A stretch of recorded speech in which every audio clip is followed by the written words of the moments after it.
Well, hi, everybody. It's me, God's Comic Brad Stein. This is Brad Stein. Has issues where comedy, Christianity, and conservatism collide in a cacophony of clarity. You know, folks, there's been a lot going on in the last, I don't know, year maybe, specifically on immigration. As you know, we have lots of different takes on people seeing it differently. And so, as a Christ follower, I want to see it through the lens of Christ. How does he want us to treat the stranger? How does he want us to treat people who don't look like us, act like us, speak like us? But also, is there a place where we are to be holding on to a sovereign nation, to our laws, to our foundations? Where is that balance? Well, we clearly have a divide in this nation. And so I'm going to be talking to a pastor, Hispanic pastor with a deep accent. So just be prepared to listen carefully. Christian Jacome, a pastor who's been helping immigrants in his church and in his community, but he's a Christ follower and he is an immigrant himself and is trying to participate in this difficult conversation. You know, it's funny because as a Christ follower, our obligation is to seek God's will in all that we do. You know, I have been saying for a long time, guys, that you were never called to be a Christian. You were called to be a disciple, and disciple means discipline, and discipline is hard. Nobody wants to discipline themselves. You have to understand something. What has been missing, I believe, in the church in America is that we have encouraged signups. Signing up at the gym, right? We are in Christmas season. We are heading towards New Year's. And oftentimes a New Year's resolution is, let's get working out. Let's lose some weight. Let's eat better. Let's exercise. It's a great New Year's resolution. God gave us a body and we should honor it and we should take care of it. God says it's our temple. So yeah, clean it up. Clean up the temple. You know, if you got some frayed curtains, sew them up, dust it off, sweep, vacuum, whatever you need to do, do it. And that's important. But I got to tell you, and shouldn't be that revelatory, but it is. Joining the gym isn't what you've been asked to do. Joining the gym doesn't help you. Joining a gym doesn't fix you. Going to the gym fixes you, helps you. You know, it's kind of like we want to have a book on our shelf that says, Les Miserables or Brothers Karamazov or War and Peace to look and appear sophisticated. But if you pull it out of the book rack and realize it's never been opened, it's never been dog-eared, it's never been underlined, the spine has never been creased, it's never been read, the book is dead. It's dead. What gives life to words is when they're applied to your behavior.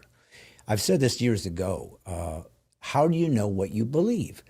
Does it affect your behavior? Because, and the Bible's beautiful about this, and it's very practical, the Bible that we listen to and read from. Very practical. It says you'll be known by your fruit. The Bible says that you'll judge them by their fruit. And the Bible says in James that even though salvation doesn't come from works, and it can't, because how can you earn perfection? Nobody's perfect. How can you earn God's grace? How can you earn God's mercy? How can you earn God's love? How can you earn God's providence, right? Or his gifts?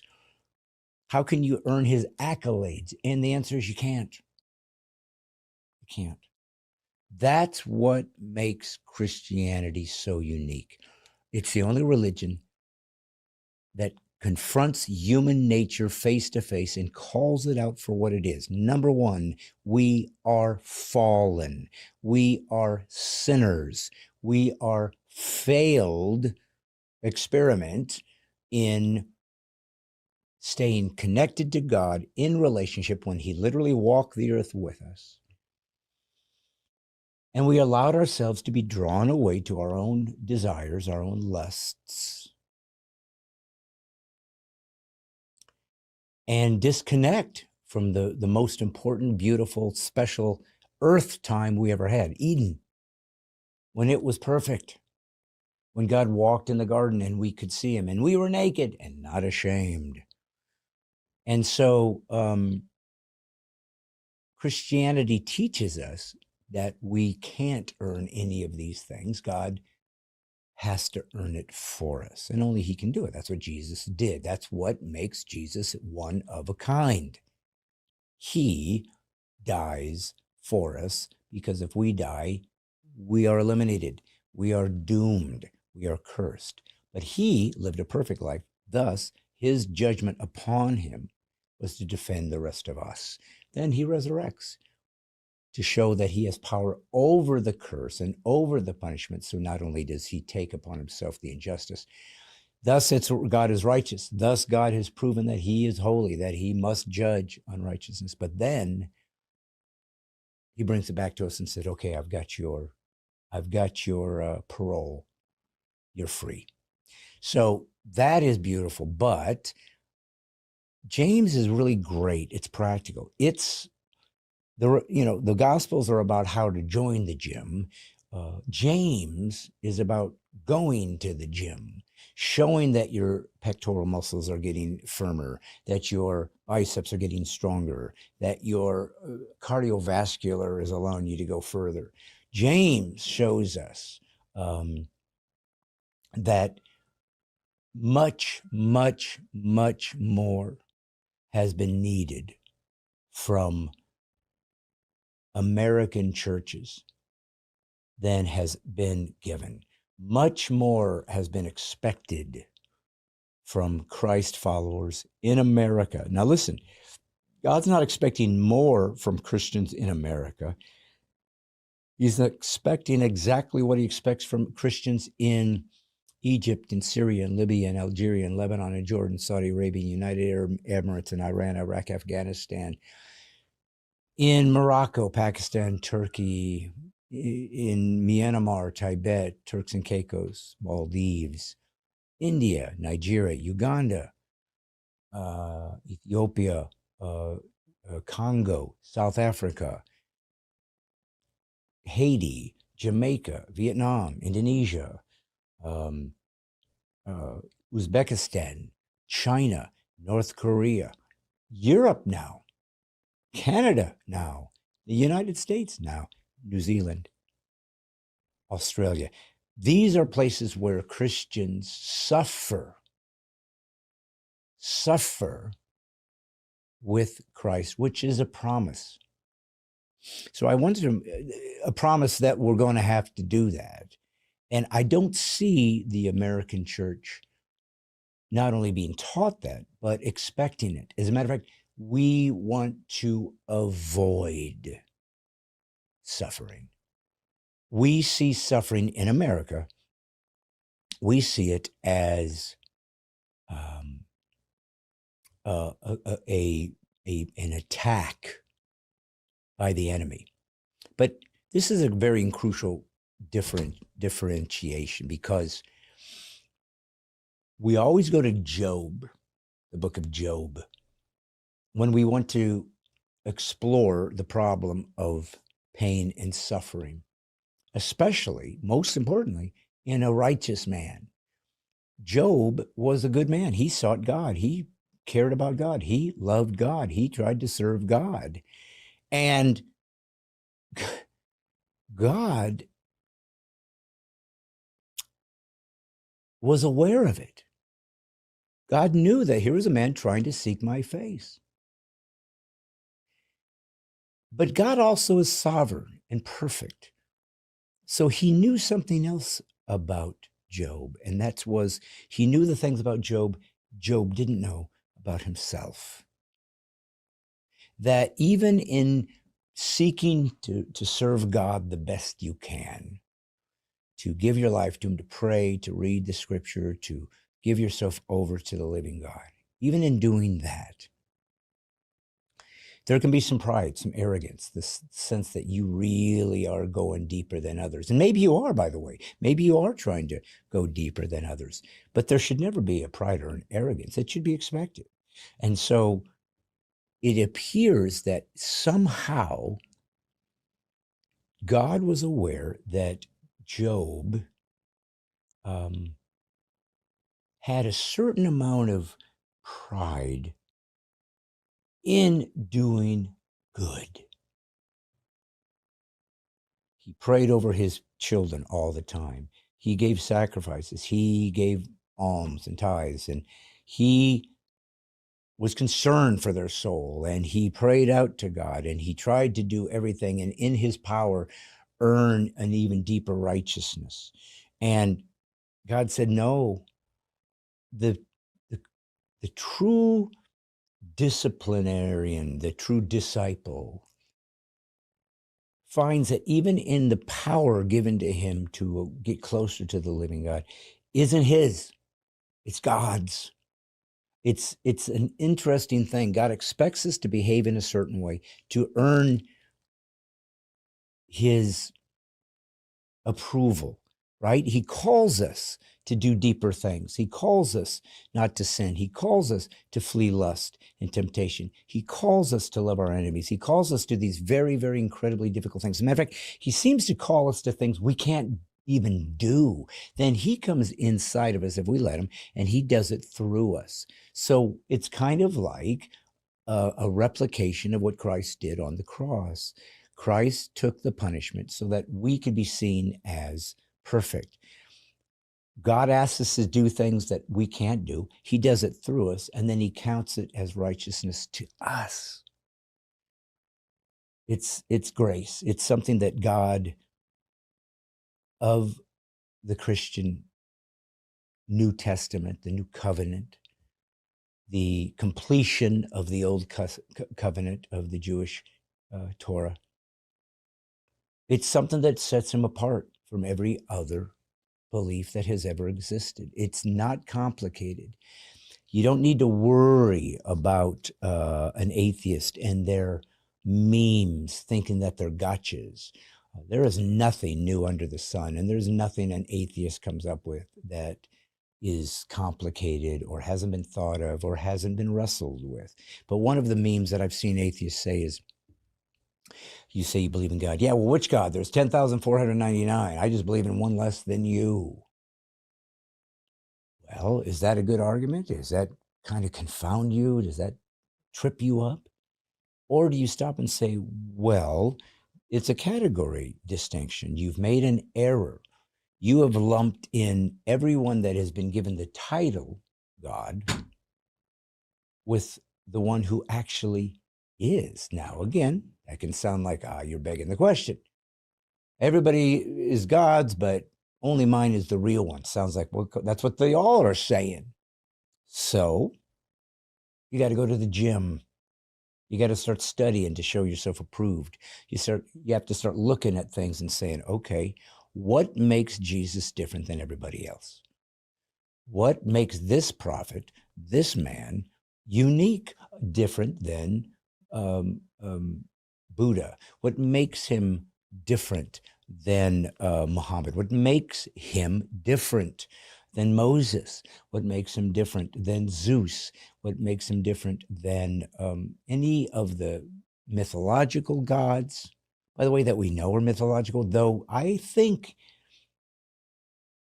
I've often wondered, where do these other gods come from, right? I mean, did somebody just walk around and say, you know what, I think I need a god to worship. Let's just make up this guy.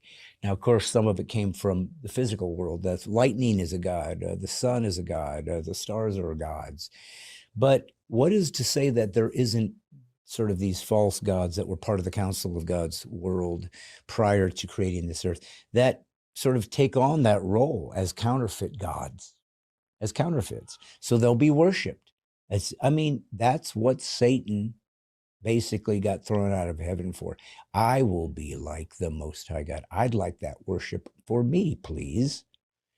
So Jesus is prophetically declared, this guy's coming. Here's certain things he will do. Then he shows up exactly where he was told. Then he goes and teaches people, and they're astounded by his teachings, the rabbis and the teachers of the law. He turns everything on its head. He basically becomes the new covenant. He completes the Old Testament. He completes the things we can't do. He becomes our Sabbath. He becomes our rest. He becomes everything. Nothing changes. He didn't come to eliminate the law. He came to complete it so that we could be free from its chains. And then he rises from the dead to take control over the punishment, over the curse, and people see him come back from the dead. Now, that's where you have to start nuancing. Did it really happen, or did you guys just talk about it? Did they just make it up? As I've said, if they did, to what aim? To what goal? What have they accomplished? If you are living in a town, in a city in Rome, where they said you worship Caesar and honor him, but listen, if you absolutely need your little guys, just stay out of the way, keep giving us your taxes, don't cause an insurrection, don't try to take over our government, or we'll destroy you. The Jewish community said, no, this wasn't the Messiah. You're false. This is untrue. Thus, the one community they had, the temple community of Jews, they've been lost from them. They've been cast out from them, the rabbis and the teachers and those who, Pharisees and Sadducees, who had the most respect. They lost that. They were going to be imprisoned by Rome if they preached this thing. They didn't want them to talk about it. They didn't, I mean, people, I guess, who were believers would give money so they could eat and survive, but nobody had 3 homes. Nobody, Joel Osteened it. Nobody had a boat or 5 cars or a jet. Matter of fact, they lost everything and wrote some of the most profound insight scripturally in prison, in shackles. So what in earth did these men have to gain by propagating this new belief system? But they said, I'm giving you guys something irrespective of what happens to me. As a matter of fact, my not achieving anything, my not gaining any worldly goods, I'm giving to you, I'm sacrificing to you, the unsaved, those who spit upon me, mock and ridicule me, to give you home free, how to get where I have found. The Messiah has come. I want you to know him. I have a love and concern for your soul. But they all died with nothing. They all died with nothing. And they saw people believe, and they saw people go forth and tell others, but they never saw a Christian nation. They never saw a Christian Rome. They never saw a Bible, a completed testament of a Bible. Never saw it. They only saw the Torah. They wrote letters to each other and got passed on and talked to each other and communicated. And people would write it down and send them to more. But they didn't get anything but difficulty. They saw their faith as sharing in the suffering, and in that, God is pleased. The American church isn't taught to share in his suffering. They're taught that God will make their life beautiful and rich and safe and comfortable. And I can't allow that false doctrine to go forth and not say something, because I've been called to crucify my career, to go to the church and speak of the demand to become disciples and change forever what it means in your mind to be a Christian. It's my call. I did not know my business, my comedy career, which I enjoyed and still do it, but I didn't know it was going to become some kind of anointed call to the church, to a deeper relationship with Christ. And that's what the rest of my life, however long that might be, was going to be.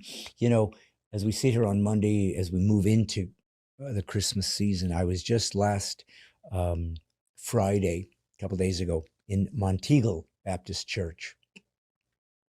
And it was a small church.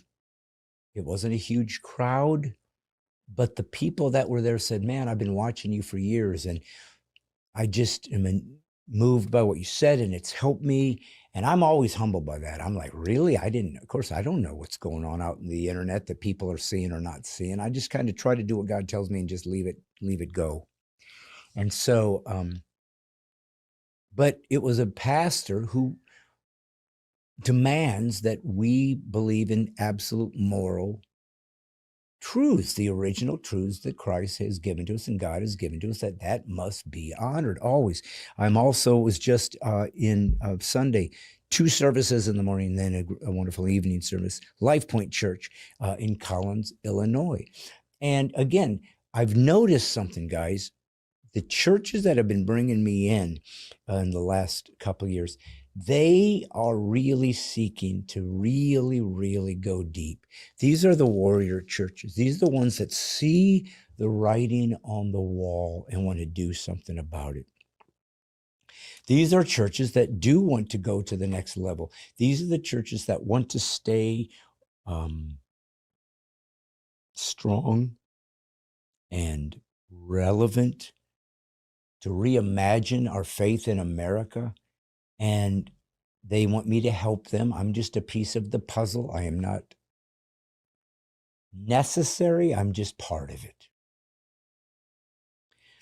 But I do want to tell you this, and this makes for a bit of a unique podcast. Last week, I told you guys that, I've realized that you got one shot to die, and to do it with honor, and to try to honor God as you move into that space of Him bringing you home. And it was a little vague, but I want to go a little bit deeper today. I believe that what we're doing in this podcast in general, hopefully, will maybe become a little bit more centered on deeper things. I mean, I know it's comedy and Christianity and conservatism. Most people that watch me obviously saw me because I was a comic, and that was what was interesting, and I am a comic. But as I've told you over the years, comedy isn't my gift. It's just the flavor that my gift is, which is communicating the gospel to folks in a way of going deep. That's what I'm here for. But, and I want you to know this because I've always seen you guys, and I've told you this 1,000 times, the people that watch Monday night, live especially, Karen Boyd and Nick and Paula Faye, Maria Rauchi, and I'm trying to think, Stan Stinson. I'm trying to think all the different people that are still here and watched the Bushquacker and Ashley Haas and all the different people. I'm just trying to think off the top of my head, so forgive me if I left you out. I didn't mean to. But you've been watching my ministry grow through this as an arm of my ministry for a few years now, since we started in the Corona age. You helped build the studio through donations and help. You helped get me the camera and a microphone so I could do this well. So you are my family. You've been very generous to me and kind to me, and I'm very grateful and very humbled by it. So I want you to understand something. I do not know how far this podcast can go. I don't know how what God has planned for it. I don't know exactly where and when it will continue or not. But I want you to know this. I have been watching in the last year truth tellers be eliminated from this earth. And it's very specific. I know we die, and so there are people, some of them passed away, they were older, but some weren't. And I want you to know that when a John MacArthur passes away, this man stood in California and would not shut down his church during Corona. And he fought against him, was fined and attacked, and he won. He won a First Amendment for all of us, so that we could have a religious freedom. James Dobson, truth teller about marriage and about family, he died. Charlie Kirk, now he was not thought of as an evangelist. He kind of started as more of a conservative guy. But I noticed in the last number of months, he was much more gospel centric, much more saying the answer isn't Trump, isn't Republicans, isn't the government system, isn't the hierarchy, isn't America. It's Christ. And he died right in front of the world's eyes. Dennis Prager, not a believer, but an advocate of the Old Testament and a very huge supporter of Christians, believes that he wants this to be a Christian nation. Had incredible insights and wisdom to give to us as a conservative man, and inspired Charlie Kirk amongst many others. Larry Elder as well. Goes to take a shower, falls down, and becomes a quadriplegic. Who thinks that's how your life's going to end when you've been doing what you think is good? Voddie Baucham, a black, strong man who got the Bible out and said, this is what's true about marriage. This is what's true about immorality, transgender,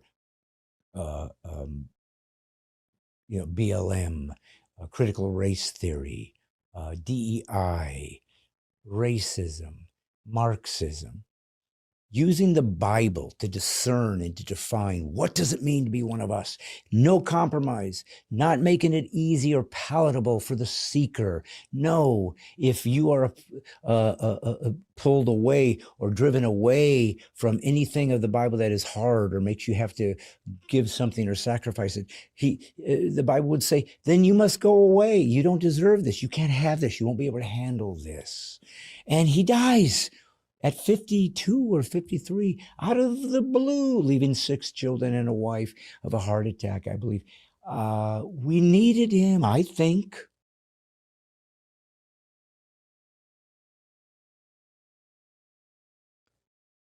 We watched the truth tellers get thrown off of social media and canceled and fined and accused of things and losing their jobs. We've seen what happens, that it seems the enemy is really at work.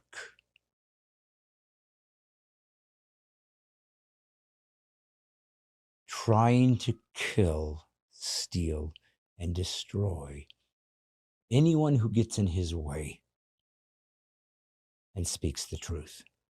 Uncompromised, traditional, Christian, moral, absolute, foundational truth.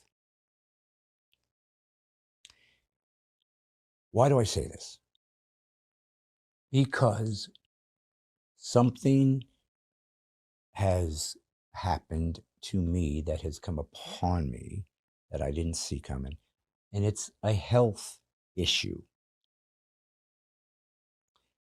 It's kind of new, and it's kind of a little bit mysterious at this point. I am beginning to look for some options and some help in discerning what's going on. Um, but it is affecting my ability to communicate uh, as well as I have always done in the past.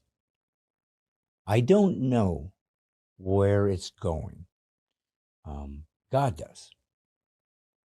But I want you to know that it is a physical reality, that is a battle that I will fight is with God's grace the best I can to give him the glory and to be suffering for his sake and to take a turn to be Jesus if necessary in the hopes that whatever is left on my life, and I asked him for 20 years, by the way. For many years I've prayed, God, allow me and my wife to live to our mid to late 80s with our minds about us, not in pain, able to get around. I was very specific. I was like, I don't want to just be old and be decrepit. I want to not be in pain. I want to be able to think clearly. I want to be able to do these things. And I just said, could I get 20 years, like a king that also asked for more, and God gave it to him. I don't know that he's going to do that. That's his business. It's his sovereignty. But this is where I'm at. And so I'm really learning even today, or actually a couple of days ago when I was with my wife praying and thinking, uh, make sure you take it a day at a time, because take no thought for tomorrow. Tomorrow will take care of itself. Sufficient for the day is the evil thereof. Take care of where you are today. Let God show you today. It's hard enough. There's a lot going on out there. Just trust God for today. And then as you get to each new step, let him kind of direct you from there. It's very difficult to not want to take control or get answers or try to figure things out. But I just wanted you guys to know first, always, because you're my advocates. You've been so kind to me. You pray for me. You've helped me. So I just feel that I want to always give you guys a personal um, um, update to see what God might or might not do with my life. Please pray for me for discernment, for strength, for healing, to destroy the enemy, and that God's will be done in the midst of this. I had some experience at Monteagle Baptist Church, the small church, that a man came that was asking me about, because I told him, I'm just giving me prayers, folks. I've been having some challenges. And he talked to me about it. And it turns out that he's had many of the similar issues. And it was almost like God was saying, you're not alone, Brad, and that I'm with you and that I will walk with you as you walk. And it was just a special moment of God's providence that he is with us in the day to day. So as I move forward, tomorrow I will be performing in Oklahoma. You can just go to my website, bradstein.com, to see it. And this weekend, Thursday, Friday, and Saturday, I will be doing a very rare appearance in Tulsa at the Looney Bin with Chad Prather, who's a conservative commentator, Christian man. He's been on the show, and him and I are doing something together this upcoming 3 days. So come on out if you'd like. We'd love to support it. We want to pack the joint with Christians, conservatives, to show that there is a value there. The people want that. And I would love to have you if I could. My son was with me when I went to Monteagle Baptist Church, and it was just fun, and I was always grateful to have him with me. And we had some great conversations on the way there and back. But this conversation today is just beginning, and we'll see what God does and how he might even use my life and the challenge that he's given to me to trust me with it so I can trust him. And we'll see if God uses it perhaps to grow this thing into something different and deeper. I pray so. I pray so. And that being said, folks, I'm grateful that you are listening. Please like and subscribe immediately on Brad Stein Has Issues. I was hoping to get 100,000 subscribers. That's a big deal because that really helps you to allow yourself to keep doing these things. But I have a clip that's been going kind of viral. It's funny the things that have been really kicking up. And when I told you guys about the truth tellers seem to be being attacked and eliminated, um, I am getting such viral likes and follows in the last few months that I've never gotten ever in my career with this material. So there's certain things that's hitting a nerve, and one of them is about immigration and coming to this nation. And this nation was made of immigrants, but of course they came legally and they came with a particular expectation to become American and participate. And so I did a joke last year about this, well, about a year ago, literally, last year, where I did my latest album that Chris came out to see it, Laugh While It's Legal. And this is a clip from that, but we're going to show that first, and then we'll introduce our guest. So enjoy this. I can't stand the crazy anymore. I can't keep up with the lunacy. I can't stand people that want to tear down my nation and its history and its foundation. Is it perfect? Of course not. But why is it still the place where more people want to immigrate to than anywhere else on earth? You want to know if your country's great? Do people want in or do they want out? And I don't hear about people digging tunnels, sneaking into North Korea. Anybody heard about that one yet? Huh? Anybody heard about that move? Do you know more sub-Saharan Africans have immigrated here on purpose than ever came in slave trip? How stupid do you think these people are? If they chose to come here, if they thought it was racist. How demeaning must you be? Progressives always screw it up. They're a cancer. Everything they touch dies. And I'm going to call it out while it's good. I'm going to laugh while it's legal.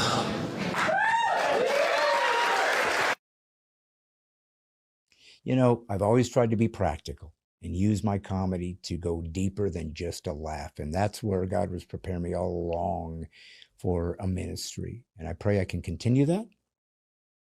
This next guest is a Hispanic pastor. I believe he's from Ecuador, if I remember when we discussed this. But he helps immigrants trying to navigate our faith and to be true believers, Christians, serving God only, serving God first and foremost, honoring his expectations on us, but also to have tenderness and kindness and help to those who are in need and are trying to seek asylum and seek freedom from oppression and evil. So it's a dance that's difficult to navigate.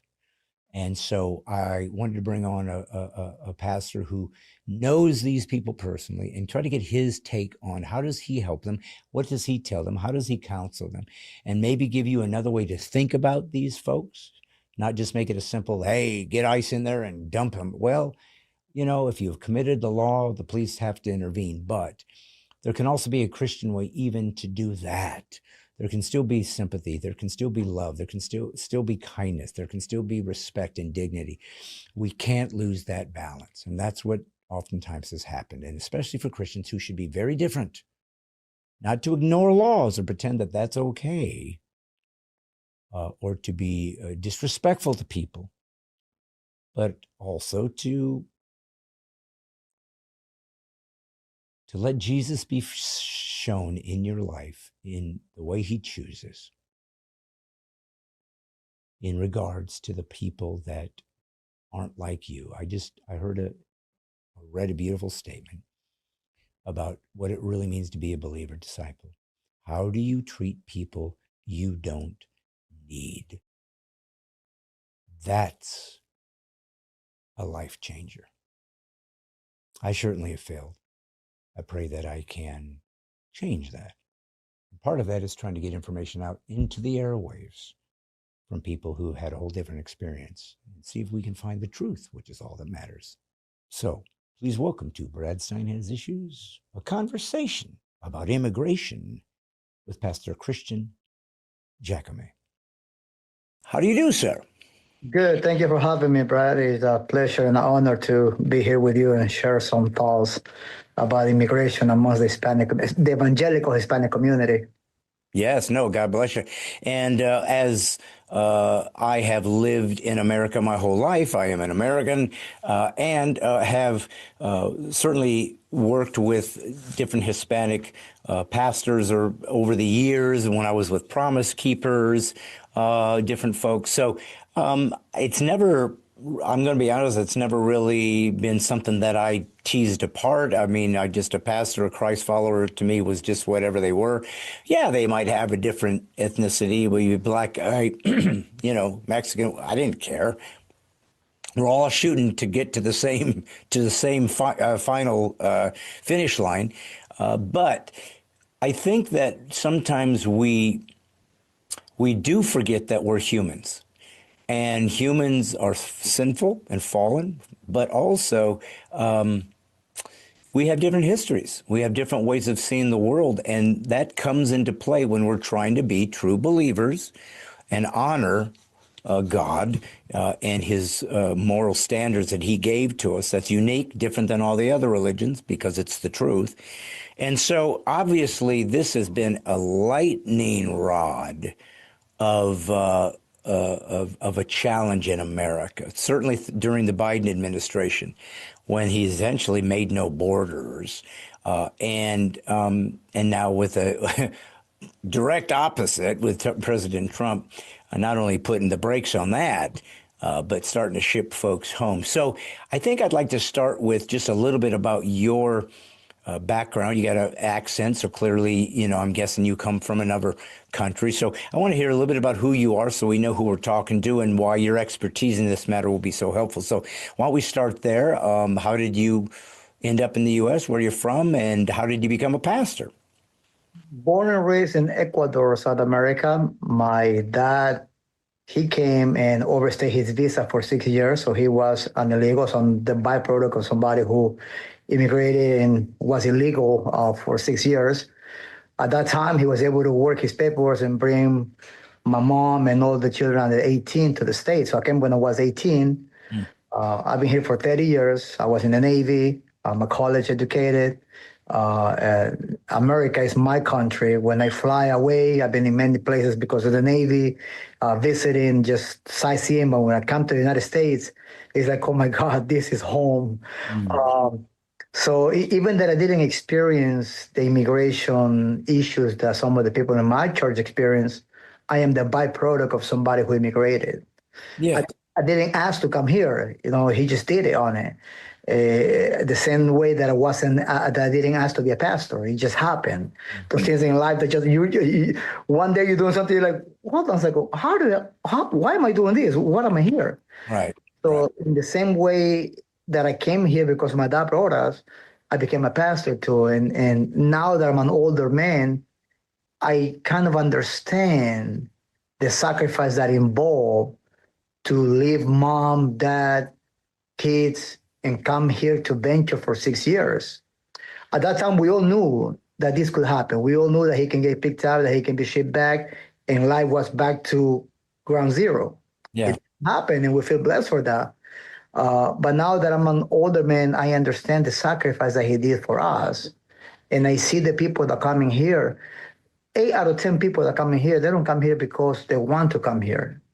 It's a sacrifice that they do. They have to leave a wife, they have to leave families behind, you know what I mean, to get a better living over there. So I see both sides because I'm a law-abiding citizen. I was raised, here. I was in the Navy. You know what I mean? I like to cross my T's. I'm by the book. I'm a therapist by trade. So everything that I do, I have to do it by the book so I don't get in trouble. I cannot tell you why people come here. I cannot tell you why they're here. All I know is that they are here, and we need to find a way that with compassion address the issue. Yes, of course. Well, you're a pastor, so were you always a believer even in Ecuador, or is that something that happened here in the U.S.? No, it happened here. It happened through my wife. I was the typical sailor when I was in my young age, bar hopping, you know what I mean, just typical sailor. I met my wife. She brought me to a Pentecostal church. I thought they all were crazy, and I became one of the crazy ones. Right. Well, I actually, interestingly enough, had a cool experience. I work with Compassion International. You're probably familiar with Compassion. It's a wonderful Christian organization that helps kids in poverty. And they will also take you out and as an artist representative to some of the places that they do their ministry work. You can go visit so that you can see really, boots on the ground, what it looks like. And what I love about Compassion is they always use a local church to give the education, the food, clothing, the medical attention. It's all done with locals so that everybody knows they're being paid attention to. It's not just somebody throwing money at them and so forth, but it's real, godly local believers that are participating. And so the place that I went to see it in action was Ecuador. Oh, wow. And sure enough, I was up in the mountains, way out in the middle of nowhere. And I went to a place where, as we were getting to the place where the kids go to school, and of course, most of these kids don't have a dad.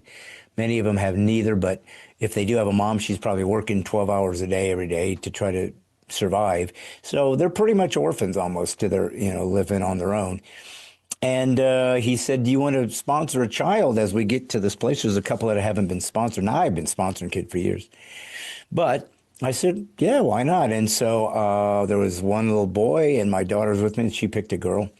And when I got there, all the kids gather around because I guess it's exciting to see the foreigner, come to town.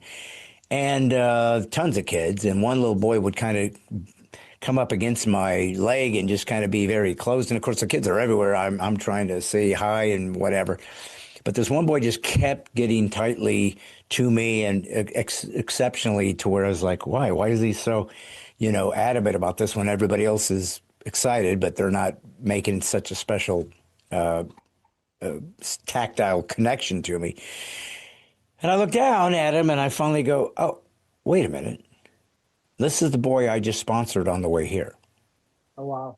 Now, he didn't know I had sponsored. He had no idea. So to me, that was God saying, I expect you as a true believer to take care of the least of these. I expect you to live a sacrificial life. If you are a Christ follower, it's supposed to cost you everything. And it's not about living in luxury or in,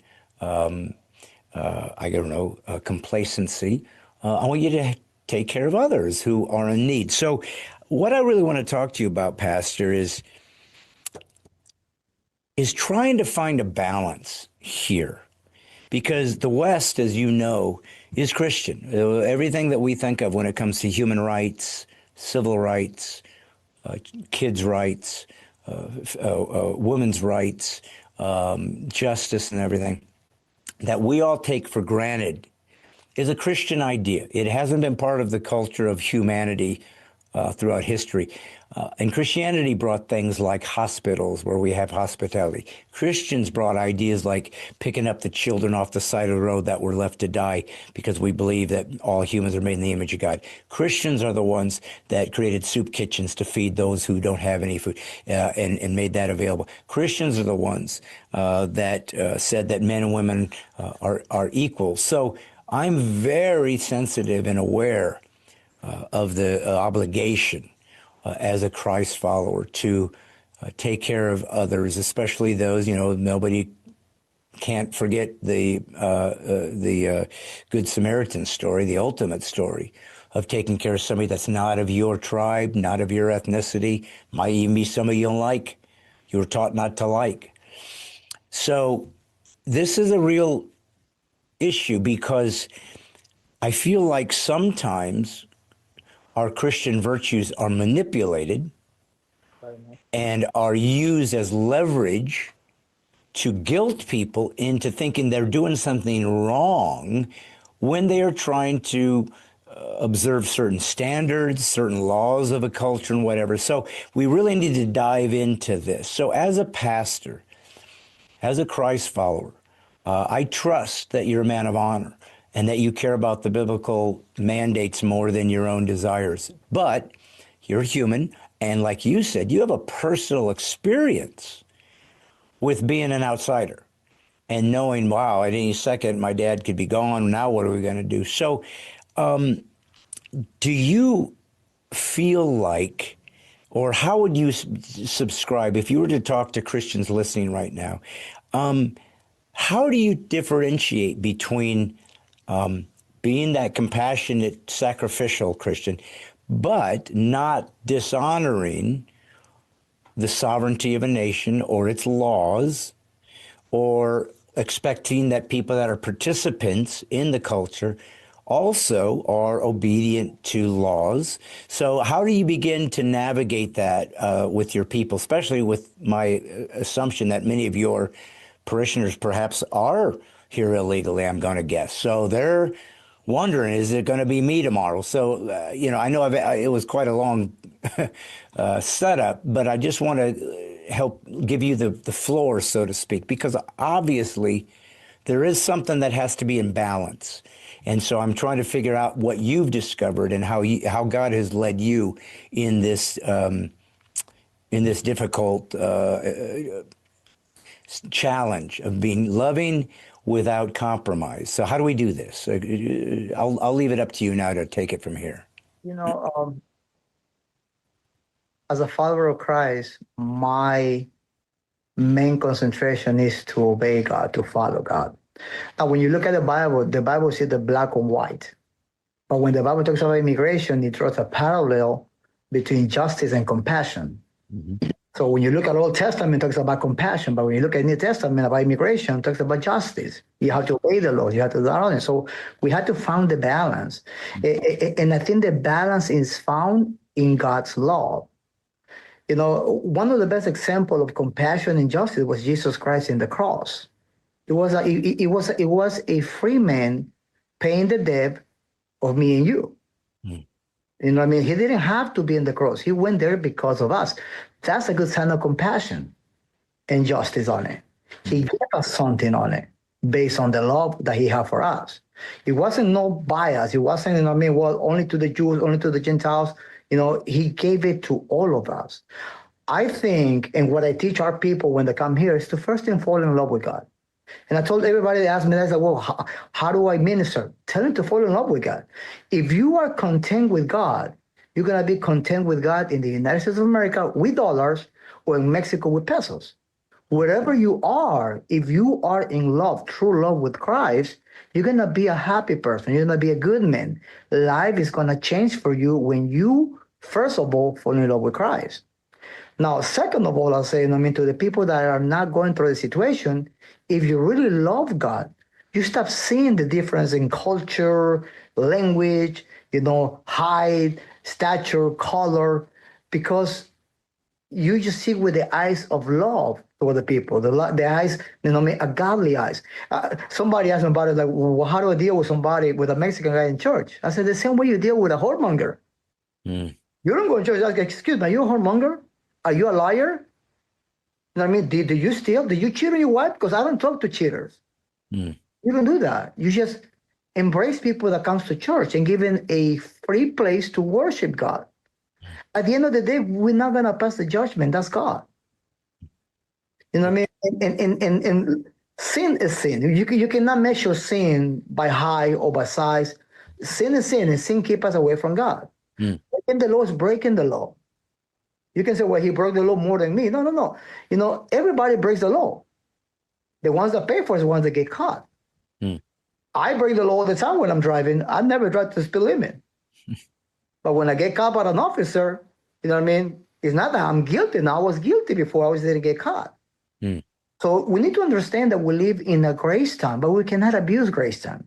Right. And it's what you're saying. People are advocating for the wrong things. Mm. People are using this as a means of political violence and mishandle people on it. You know what I mean? I hear a lot about, the people of Israel were immigrants. You know what I mean? I understand that part, but the situation was different. They were ordained by God to leave the country. Most of the people that come here, with all the love and respect, some of them have even prayed to come here. They just came because they had a need. Mm. We cannot put this on God in the Old Testament. We need to be drawing the parallel of loving people and have justice. Now, how do we accomplish love and justice? teach them to assimilate and to live in this area.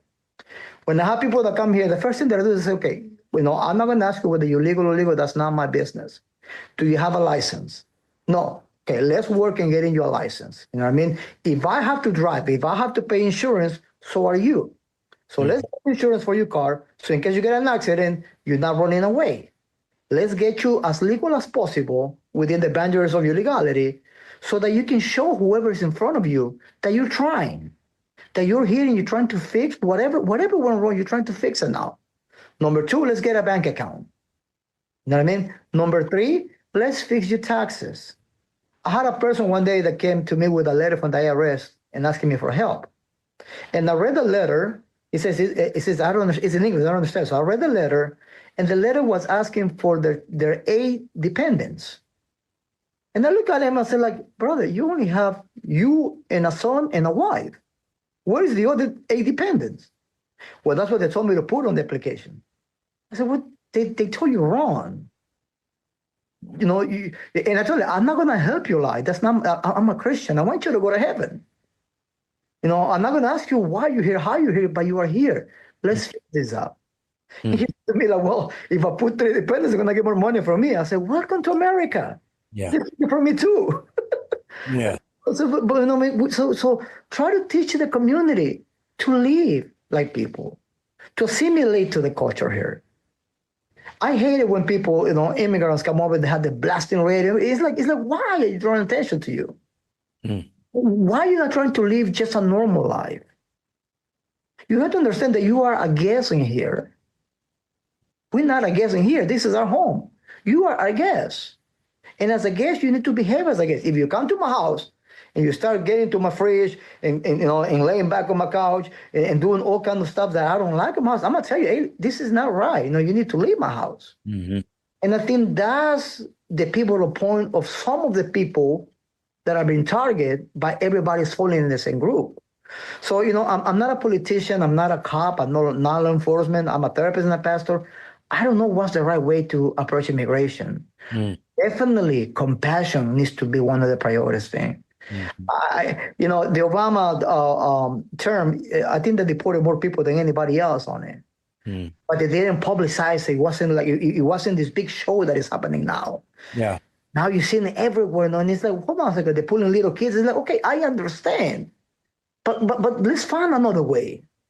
In Norfolk, there was a chief of police. He's no longer with us. That he was having issues with the police officers in the houses, and the police officers were young, so they were being a little aggressive when they went to family disputes. So what he did, he went to the community and asked all the pastors in the community that they want to volunteer. And he had a clergy patrol. We were not licensed with the police, but we were there every Friday and Saturday from 7 to midnight. And we ride with a police officer. We had a jacket that said clergy. And when there was domestic, we go there. And it was amazing the change of people when they saw clergy in there. When they saw somebody pastor. Some of them were actually looking and say, well, hey, pastor, how are you? And I said, what's going on? It's like, we had a little fight. I said, well, can you fix this? I mean, so it diffused the situation. Yeah. So there had to be a way that immigration can diffuse and do justice at the same time. I think we escalating and we're making a circus out of a law system. Yes. Well, I agree with you, obviously, because it's a real situation. It's happening, so we better figure out how to do it well.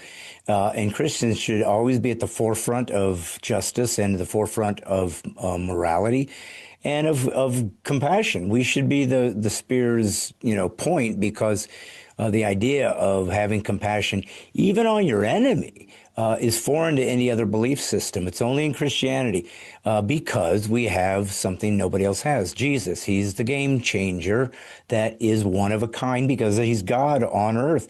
So we have the truth and we're responsible for it. But with that Messiah, that you, a man from Ecuador, I'm from the U.S., but my heritage is Germany, and yet we have this common bond because we have the same Father.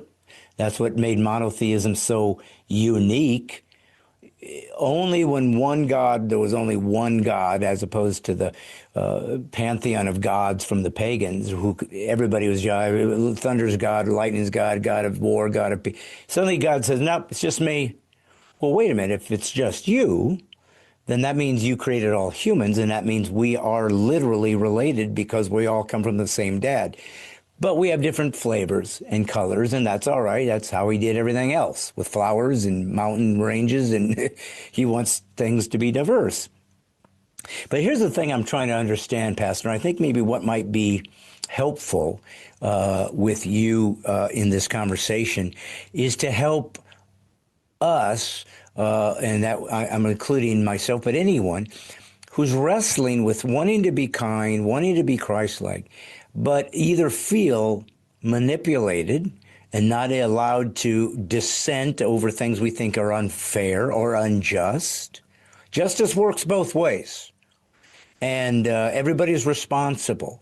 You know, even in the Old Testament, when they reference in Deuteronomy and the government system and the foreigner that was traveling through the land, even when they reference that, there were expectations of the foreigner to behave with a particular respect of the land.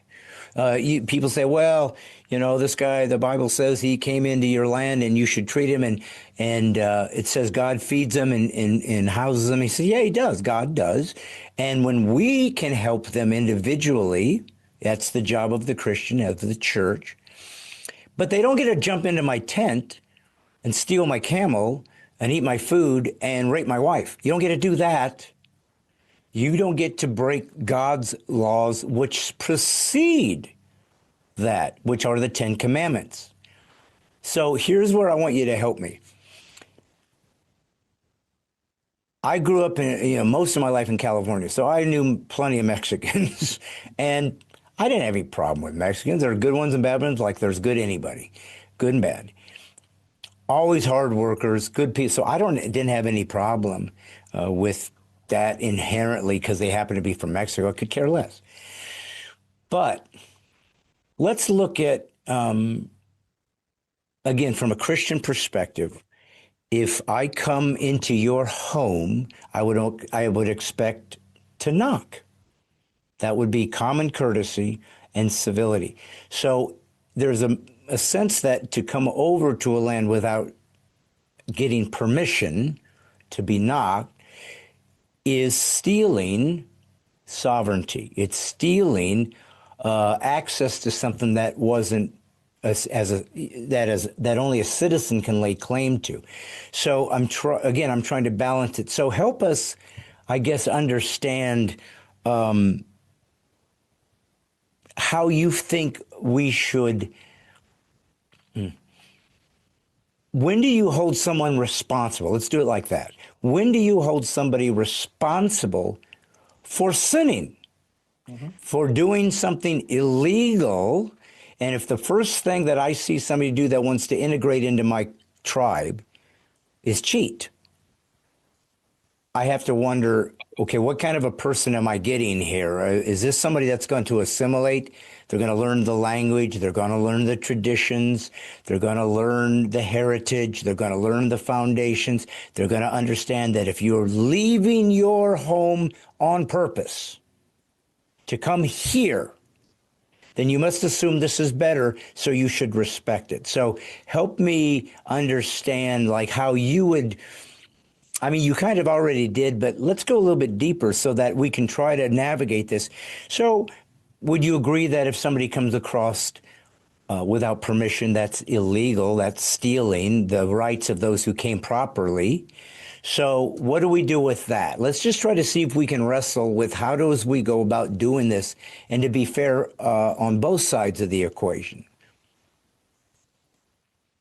It's a conundrum in itself because, again, not everybody comes for the same reasons or the same motives. I can tell you, I can speak from my own experience with my father. The man was broke. He didn't know how to feed the family. So he came here in overextended visa to give us a better life. Now because of college education, because I'm here, because of the Navy, because I found a good wife, a good family, you know what I mean, a home. I can see the sacrifice that he did for us. You know, when you do a sacrificial thing, you don't do it for yourself. You do it for somebody else. Yeah. Now, the sacrifice in the cross wasn't for Jesus. He didn't need it. It Yeah. was for us. The Yes. sacrifice of my dad years and years ago, over 30 years ago, was for us. We didn't see at that point. Mm. Now, you have Cain and Abel. You have one that wants to do the right thing and one that doesn't. So, biblical speaking, the Bible tells you somebody commits an offense to talk to him on private. Mm. If he doesn't listen, get 2 or 3 elders and talk to the elders and the brother. Then, if he doesn't still listen or change, then publicly accuse him on it. Mm. You know, people on my church, they know. I tell them, I will never ever help you to lie.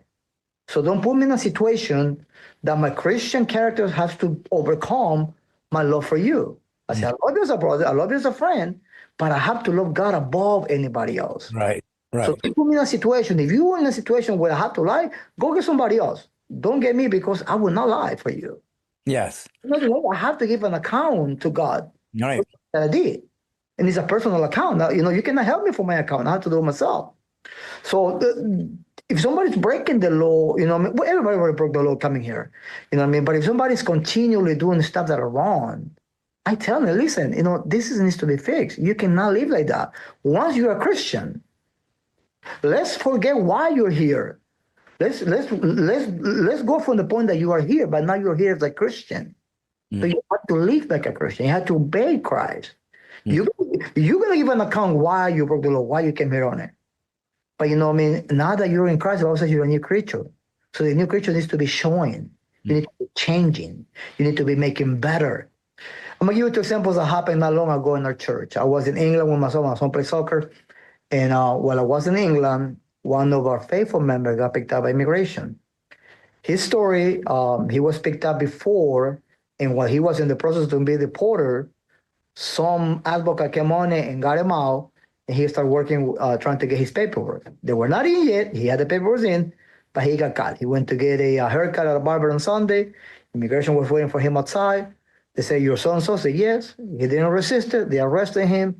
End of story. The family packed the stuff. They said, "Thank you for having us here. Thank you for loving us. You know how to be with my husband. I understand what happened." And they left gracefully. About 3 weeks ago, there was an incident in Norfolk, Virginia, where immigration stopped a car. They were looking for one person. In the person, there were all the people without papers. They were maintenance people, grass people, the ones that cut the grass.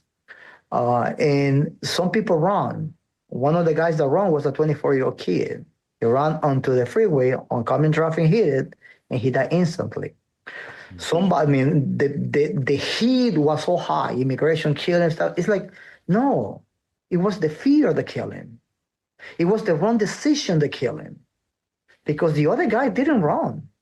He says, it's me. Thank you. Till this day, I'm here. I understand. Now I see videos of this guy that left, putting in Guatemala, having fun with his cows and his animals, and he's putting videos of not having the good time. And I tell people, that's what a Christ-minded person does. He knew he was here illegal. He was working. He was doing everything as legal as possible. Then he got caught, and he left. But he left gracefully. The other family, because of the fear and trying to beat the system, end up dying. So what I tell people is, like, teach them to be as legal as possible in this in the setting they're on. Yeah. You cannot do immigration. I sponsor one person that I know deeply for his papers. And I did tell him, I said, listen, if I sponsor you, you need to understand that your life belongs to Christ and to me. Because at the moment that I hear that you're doing stuff wrong, that I don't see you in church, I am the first one. They're going to say, you know what, get my name out of the application. Get me out of this, because, this is a privilege to be here. It's not a right. It's a privilege for us to live here. Right. So, just teaching to live as close to humanly possible, bounding by the law.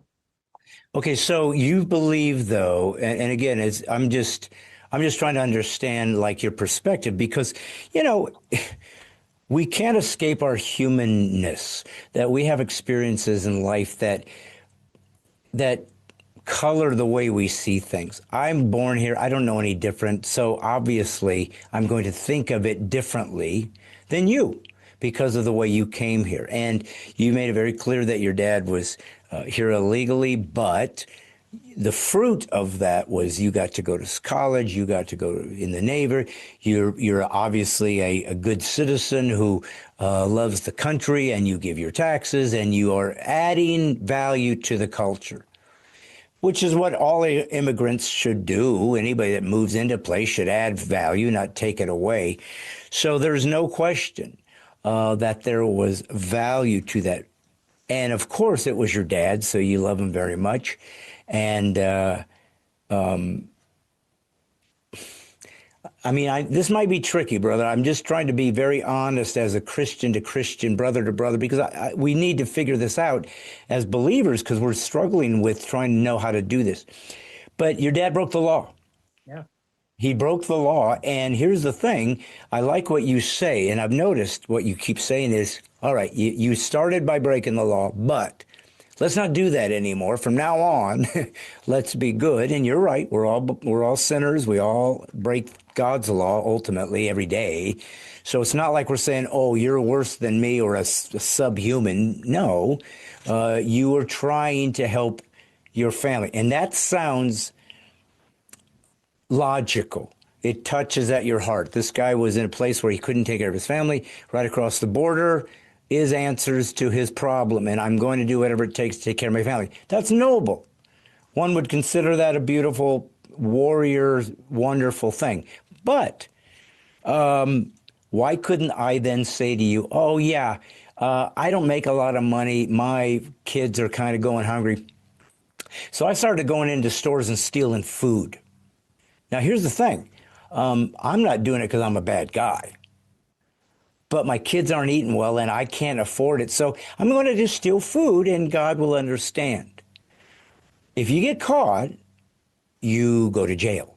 Mm-hmm. You're not allowed to steal food because you're hungry. So all I'm trying to say is this is the part about our faith that I'm like you said, it's a conundrum. Because our heart wants to give grace. We do. We hear about a guy that's like, I want to take care of my family. I'll do whatever it takes. I'll go live 6 months in another land, don't speak the language, send money back to my family. I'm going to get over it. And we're thinking, what a noble thing to do.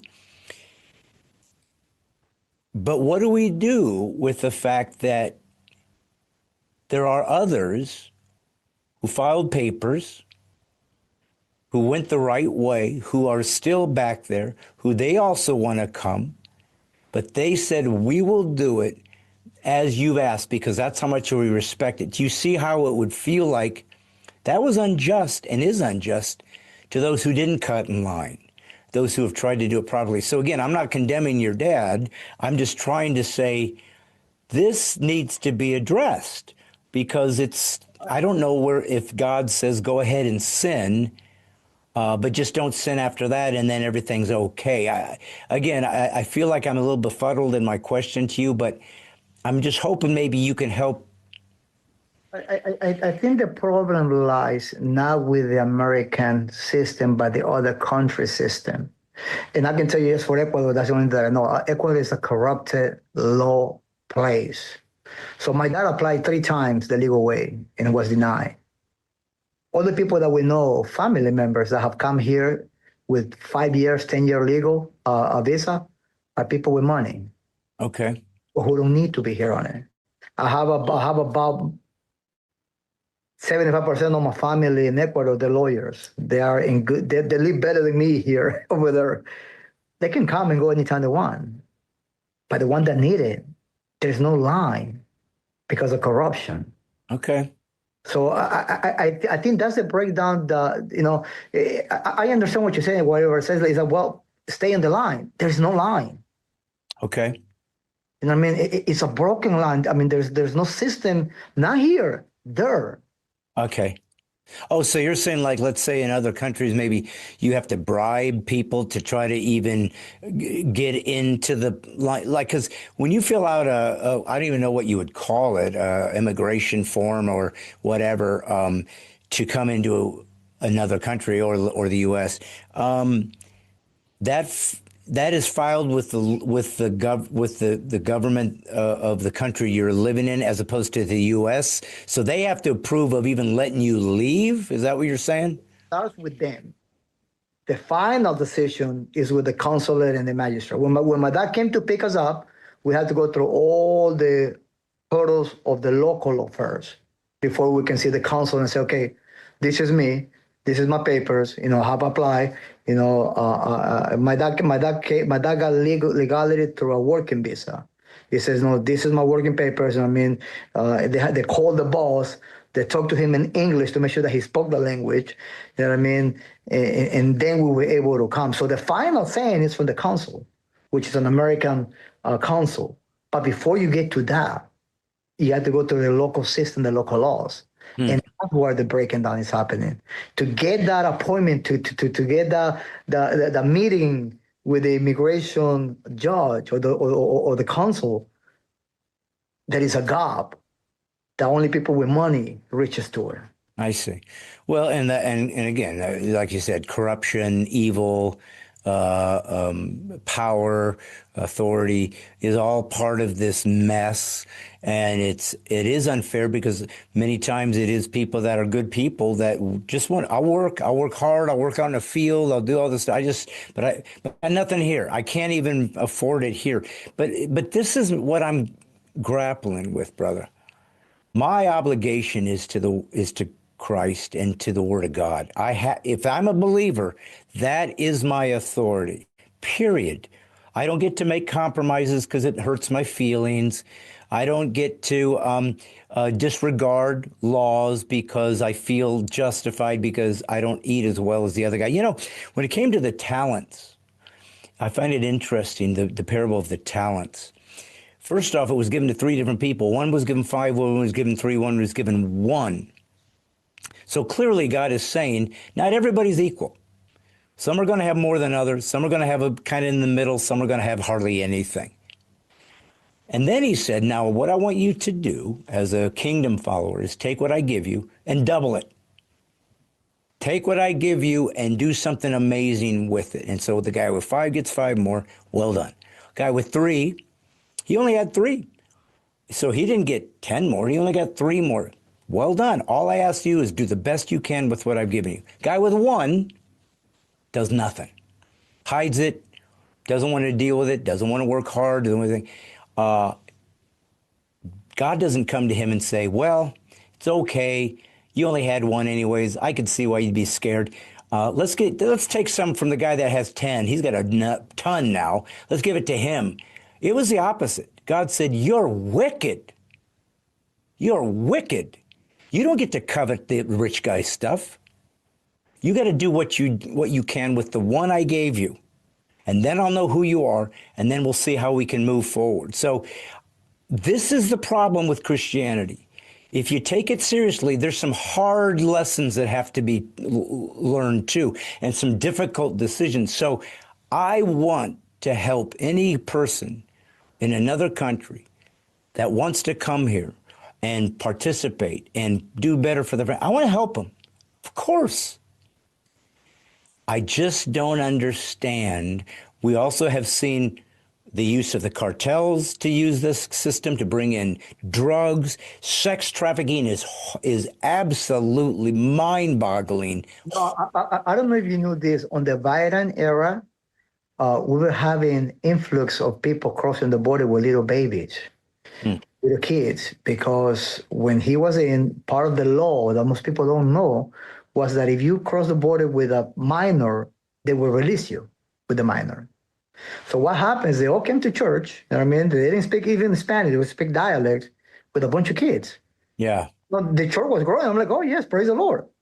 But then I started getting phone calls from the school system. Hey, do you know the parent of so-and-so?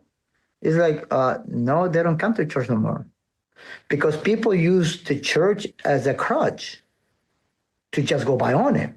So Right. what I tell people, because of all the experiences, listen, I, I, you know, I'm not an advocate. I'm not a lawyer. I'm not a community anti-immigration speaker. I am a pastor.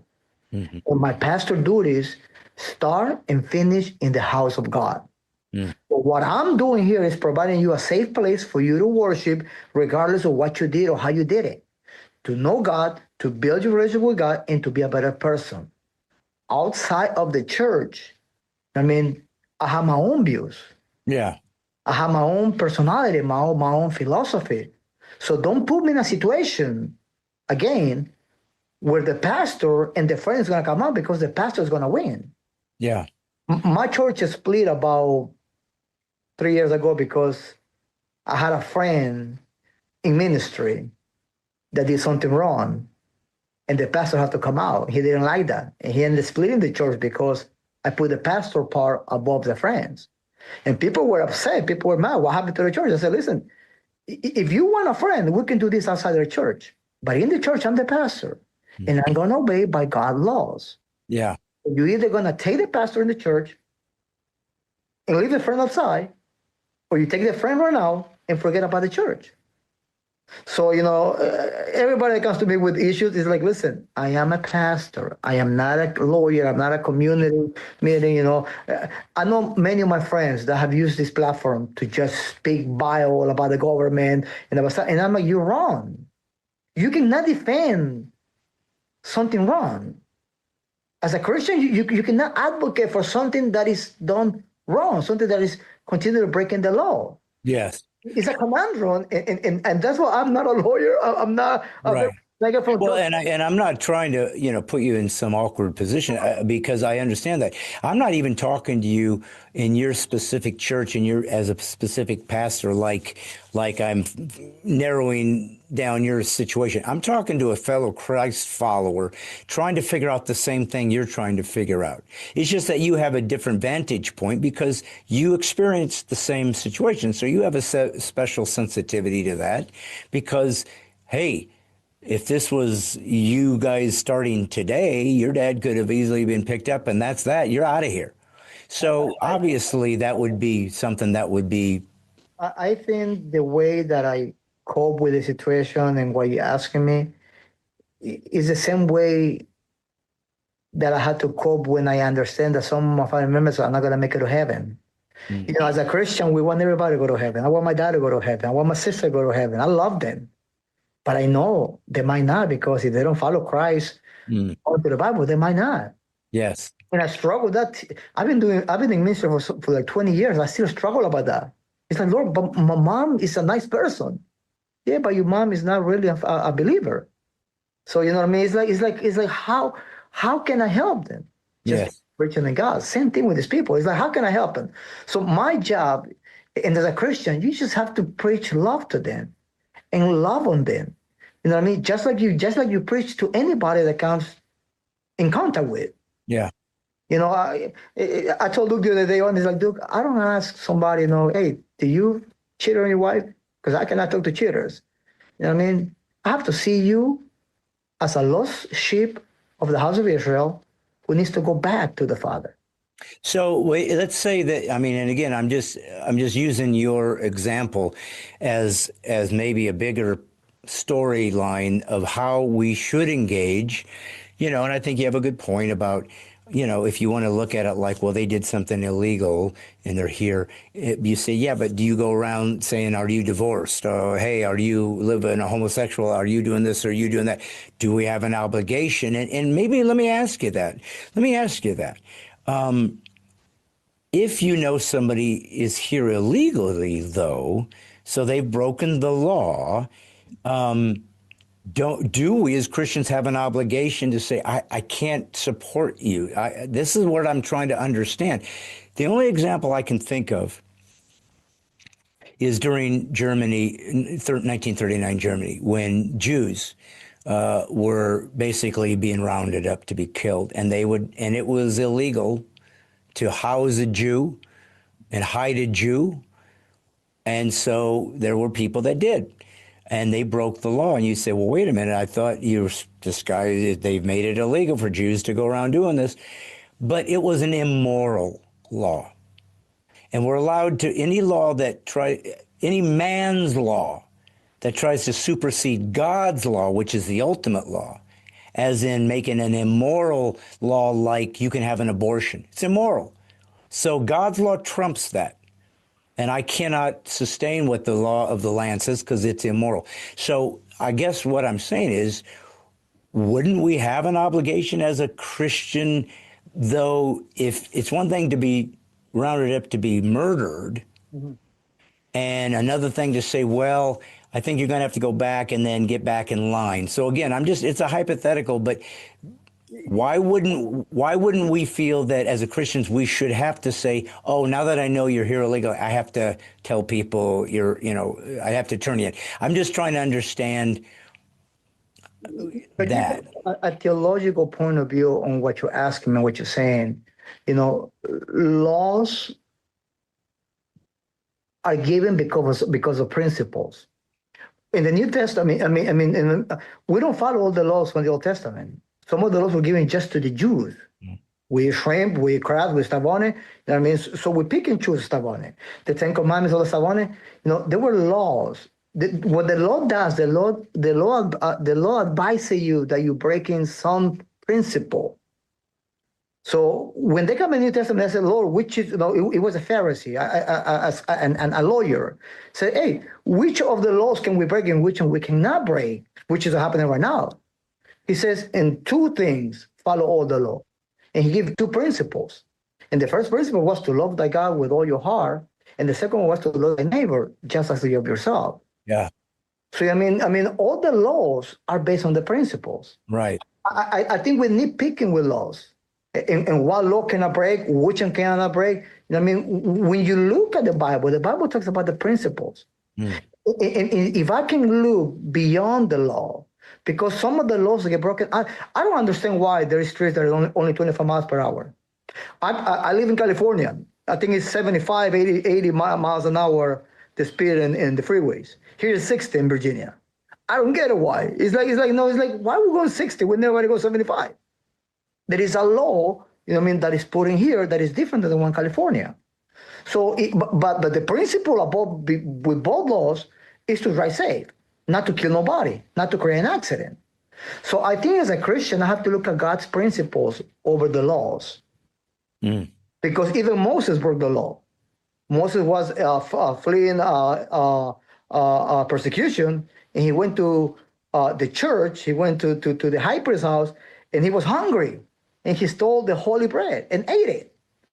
The bread was only given to the priest. He was not a priest, he was just a king, a runaway king. Somebody persecuted and stole from the most sacred thing in the house of God. So he broke the law. The principle was different. Yeah. So as a Christian, I have to subscribe to God's principle above the laws. Yeah. Again, I am not a lawyer. My daughter's trying to be a lawyer, and good for her, but I can't be a lawyer. Yeah. Because my heart is split in half. My heart is split in half, and I have to balance this compassion with this justice. Yeah. Okay, so let me ask you this, and this might be helpful. The one thing that any totalitarian does, or fascist or despot does to gain control against his enemies is to dehumanize them. It's always important and crucial that you make somebody less than you, less human, less valuable, less good, less virtuous. They're not, but you subscribe that to you prescribe that to them so that you can justify treating them less with less dignity because you've made them less than. So let's find out quickly. Help us understand. So I'm guessing, you have run into, I'm not going to make any assessment about who goes to your church. I'm not here to try to make any problems with you. But so let's just put it like this. I'm guessing you've had illegals come in and out of your church over the years. So what would you say is the main reason, not for the drug cartels, not for the drug runners, not for the evil ones who should be brought to justice, but for the other ones? What would you say is the main reason they come here? Is it just to get a job and to be able to, because they simply can't take care of their family. And also tell us, what kind of people are these people? So we can humanize them. Sometimes we just see them on the side of the road picking up garbage, selling oranges, and we think of them as less valuable. And they're not. They're made in the image of God just like I am. So help us understand who these people are so at least we can give them the dignity they deserve. You know, the bad, because bad is everywhere. The bad people, the ones that we know, the ones that commit murder, the ones that do stuff on it, they don't go to church. Yeah. you Yeah. know, people ask me, what about criminals? I haven't met the criminals. Criminals don't come to church to worship God. The people that come to worship God is people who wants to change their life, who are feeling lonely, who feeling the need of a relationship. Some of them were Christians over there and they have to come here and now they're here on it. So they're looking for that connection with Christ. The people that I see in the church, most of the people, 99 out of 10, are families. Some of the immigrants, and this is another conundrum that I don't know how to help. I don't know how to make nobody understand, but some of them have built so many roots in here that they don't even remember what the country was like. They came at a young age, they fall in love with somebody else, they marry somebody else, they have 3, 4 children that don't speak even Spanish, they speak English. We had to do Sunday school bilingual because they're more comfortable speaking English than Spanish. Some of them came when they were 5, 6, 7, 8, so their roots are built here. I had a case of a family that I helped out years ago. They were from Honduras. They were here with a TPS, which is, they have a temporary asylum. And they were good, and they got married, and everything was legal. And then out of nowhere, they took the asylum off. And the guy was to me like, Pastor, I can't go back. I don't know. What I'm going to go back to? My family, see, my wife, my mother. If you tell me to go back to Ecuador, I say, heck no. I mean, I need my family. I need my kids. They're here on it. Yeah. So not everybody comes for the same reason. And we have to humanize by looking at the individual. I think all these things, the way that things are happening right now are very dehumanizing. I guarantee you that if immigration goes to the past, they're like, let us help these people out. We'll tell you where they are. We'll tell you how to help them. And we'll tell you the ones, because even the Hispanic community don't want the bad people in their lives. And would you say that most of these folks that are here illegally would prefer to try to get legal status and they would like to become citizens? I mean, who are they? I mean, are they coming here to become Americans, or are they coming here to remain connected to their roots, but they just want... It's a small percentage of the people, maybe about 15% of the people that I encounter too, that they don't want nothing to do here. They're here for the money and to try to live. The other best 75, 80%, if you give them a chance, they'll do it. Like I tell you, I have a few people that I know because of legal issues, they have no license. They went through all the channels to get a license because I told them, if you don't get your license, don't call me and say, hey, Pastor, can you help me out? Because I'm going to help you out, but making sure you have the document, the legal document, or something close to it that you say, I'm trying to. So the people that I encounter in the church, because, the church holds a lot of the families, are people who, if you give them a chance, they say, yes, I'll pay for it. I'll stay for it. This is gets to me because, I'm more American thinking than Hispanic thinking. My Hispanic thinking comes only with the food, the music, and the fellowship. But when it comes to business and mentality, even my sermons, I think in English before thinking Spanish. So I'm very Americanized on it. So one of the guys that was helping out on it to get his papers as a sponsor, he needed, I think, $15,000 to have in the bank or something. He found those $15,000 in 2 months. And I said, do you rob a bank? I mean, my brother, in 2 years, I cannot find that much money on it. How do you do it? Well, I have some land. I sold the land, in my country, and someone found me some of the land, and they gave me the money on it.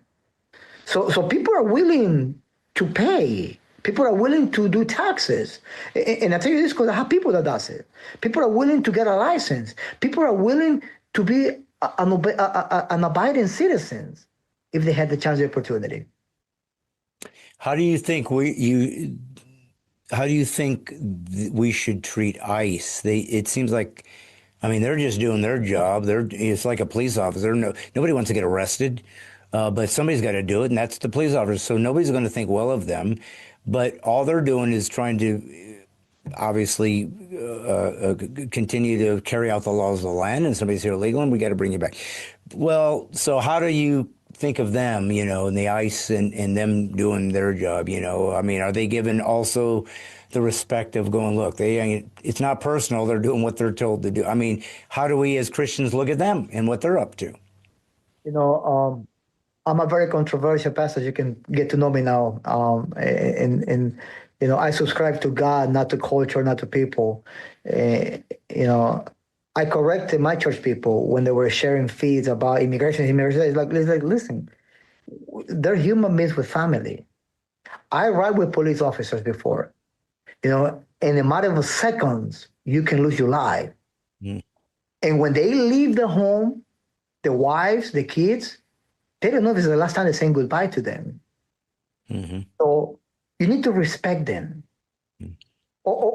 I watch the news. All these raids, all this stupidity, I'm sorry, the war, is wrong. There was a case of some preacher, I don't know who it was, on it, that he got struck with a bullet on it with a rubber bullet from the city because he was protesting. He's like, why are you protesting? You know what I mean? Why are we barricading? Why are we throwing our cars to the police officer? Where is our respect as a human citizen, as a human beings, to the ones that are trying to keep the peace and the law? I almost became a border patrol in California. Mm. I didn't do it because my wife was shipped from the Navy over here, and I didn't want to leave her here and maybe in there. You know what I mean? And then I was honest. I told my wife, I said, listen, I don't think I'd be a good border patrol because my heart is split in half. You know what I mean? And, if I hear a good story, I probably mess up. You know what I mean? So this is not my job. But to the ones that are doing the job, you know what I mean?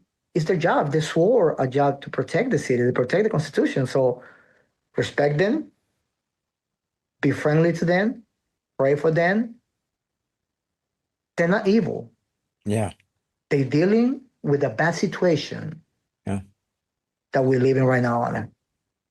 Well, I would say this, like you said, some things are a little bit more instinctual to how to proceed. And as Christians, we're supposed to have the Holy Spirit to help guide us and give us wisdom and so forth. But this is a hard one. It really is, because so many of these folks, they're just trying to take care of it like anybody else. And they can't help it that their country is corrupt and it's evil, and they can't get a job. There's not like they wouldn't work. That's just they can't. So anybody with a heart can feel compassion for that. And it's true. They do a lot of jobs for a lower pay that are very, very difficult jobs. So they should be respected. And like I said, growing up in California, I don't know where they came up with the cartoon, the lazy Mexican with the sombrero, he's taking a siesta under the tree. They're the hardest working people I know, and they're very good at what they do. And they're good people. They're family people. A lot of them are Christian, right? They have that background, or at least Catholic. So I want to love, and I want to be kind, and I want to be Christ-like, and I want to be forgiving, and I want to be sympathetic. I have to be. I'm a Christ follower. But I do feel sometimes hard things have to be done too, and it might mean, somebody gets sent back or whatever. So here's how I'd like you to finish this conversation, Pastor, from a couple standards. One, because you're a Christian man. Two, you're a pastor, so you're used to leading different types of people at different walks in their life. And you're from another country, so you also have a personal experience as to how it feels. And yet you love the country too. So obviously you're an American just like me. So I'd like you to do this, if you would. I'd like you to answer two questions. So the majority of the people that listen to my show, watch my show, are Christians. Many of our conservative. And conservatives can lean more black and white. They can decide it's illegal, the end, boom, out, And I understand that point of view, especially when the laws have been violated and abused for so long. But here's what I'd like you to do if you could. With the anointing of God upon you, I'd like you to answer to those Christians out there who think more the merrier, come on in, no rules apply to you. I want you to say, what do you think? Tell them what you think God would say to them where they're out of balance. And then if you, after that, say, and now I want to speak to those who think no immigration, this is bad people, kick them out on their can, we don't care. Give them a perspective that maybe they're missing so that at least we have some tools to process and let God kind of lead us and guide us as to how to move forward in this. So start with those who feel like there shouldn't be any rules, shouldn't be any borders. What would you say to them? Well, the Bible says that it's a bad place to have no lawlessness on it. So I think we damage the country, we damage the families, we damage the Bible, God, when we just let everything come in, when there's no borders on. Borders separate us. You put things on it. To the people that say, just let everybody come over it. No, you trumping on on faith. There was a case in the Bible that the disciple says, Jesus, who sinned, him or his mom? Because he had a handicap. And Jesus telling neither one. Some things happen so God can give the glory. So if we open the borders, what is the fate of the people that live in Mexico? What is the God in Mexico? Is the God is Uncle Sam God bigger than Peso Sam God? You know what I mean? So where is our faith on the level? We need to have a boundaries. We need to separate things on it. That's the most common thing. You know what I mean? Now, to the other side, the people are saying, well, they broke the law. I say, yes, I know they broke the law. And it's a hard place to be on it. But at the same time, we all broke the law, and God came here for all of us. He showed us love and compassion. The death of Christ in the cross was the worst death that anybody can foresee. Now, the church people had the chance to free him up, and they choose Barabbas over him. Choose a criminal over him. So to both groups, left and right, I'm one of the most conservative Hispanics you can meet. You know what I mean? I'm anti-abortion. I think a baby is from conception to the death. You know what I mean? I don't think there's no mistakes. Where they rape it, but God allow it. Sometimes things happen so God can get the glory. To both sides. I am not of the donkey. I'm not of the elephant. I am of the lamb. And I have to see my life, and I have to live my life, and I have to teach. I have to be contagious to people about Christ and the Lamb with compassion and justice. Amen. Well, I mean, like I said, I appreciate your candor and trying to seek God first. That's clear that's your heart. I know that you have a heart for Hispanic folks because that's your heritage, but you have a heart more for the Christ followers because that's our true heritage. Well, that's where we're all related.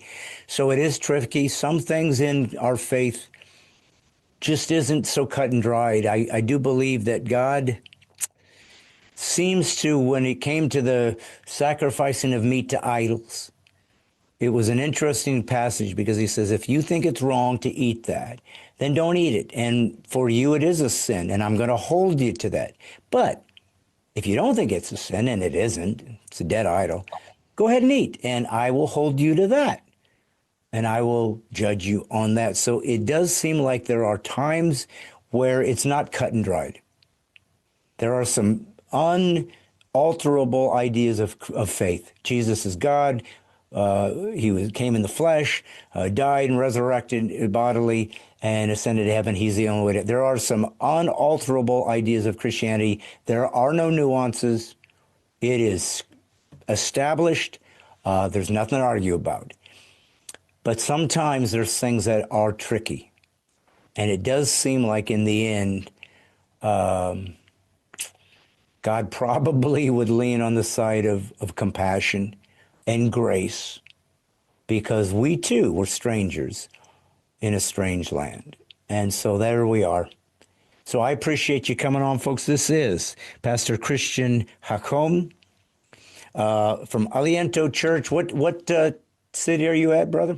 Norfolk, Virginia. Norfolk, Virginia. So, hey, if you know Hispanic folks, send them there. Or if you're a white guy or black guy or whatever guy, come on in. I'm sure he'll accept everybody because that's what. I don't have bilingual services. You're welcome. Yeah, that's right. But thank you for coming on. Thank you for sharing your thoughts. I really wanted to see if we could try to find some answers or at least get some perspectives that are sometimes hard to do. Folks, remember, as a Christ follower, you are the last truth teller on earth. It is absolutely crucial that you live a sacrificial life and try to serve God and show the heart of Christ, because people need to see that. They need to see that there really are humans that can be transformed into something that is so unnatural that it has to be supernatural. And that's our job as Christians, to be Jesus. It's our turn to be Jesus until he comes back. Folks, remember, if they ever say you're being politically incorrect, always say thank you for the compliment, because nothing is worse than sacrificing the truth to make the culture happy. You're a Christian. You're supposed to redeem the culture. Me, I'm just a comedian with fellow brothers trying to figure this journey out and try to serve God the best we can. So I'm doing what I have to do, which is putting the woke back to sleep. See you next Monday.